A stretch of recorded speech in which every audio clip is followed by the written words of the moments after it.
प्रयाग में क्या है? संगम है। बोले संगम है जी वहां पर। संगम कैसा? तीन मिली हुई हैं। कौन? गंगा, यमुना और सरस्वती। इसलिए उस स्थान को त्रिवेणी कहते हैं। क्या? त्रिवेणी। वेणी मतलब, वेणी किसे कहते हैं?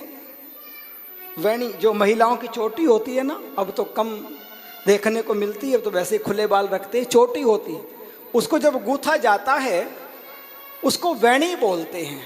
अच्छा, वो तीन प्रकार के उसमें तीन पार्ट होते हैं, लेकिन दिखाई दो देते हैं।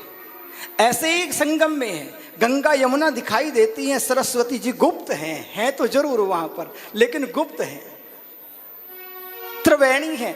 तो जैसा संगम वो है, ऐसा ही संगम श्रीमद् भागवत महाग्रंथ है। कैसे है?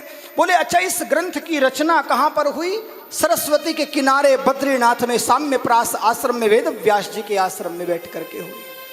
साम्यप्रास नाम का आश्रम है वेद व्यास जी का, बद्रीनाथ से थोड़ा सा ऊपर व्यास गुफा जिसे आप बोलते हैं, वहां बैठ करके रचना की गई सरस्वती के किनारे पर। अच्छा, सुनाई कहां गई? यहां पर सुख तीर्थ में, शुक्रताल जिसे बोलते हैं, सुख तीर्थ में गंगा जी के किनारे पर बैठ करके सुखदेव जी महाराज ने परीक्षित को सुनाई। अच्छा, लिखाई वहां हुई, सुनाई यहां हुई। अब ये लीला हुई कहां? बोले यमुना जी के किनारे पर वृंदावन में जाकर के देखो, वहां पर ये लीलाएं हुई हैं जो हम गा रहे हैं। तो गंगा, यमुना और सरस्वती का ये मिलन हुआ, इसको संगम कहते हैं।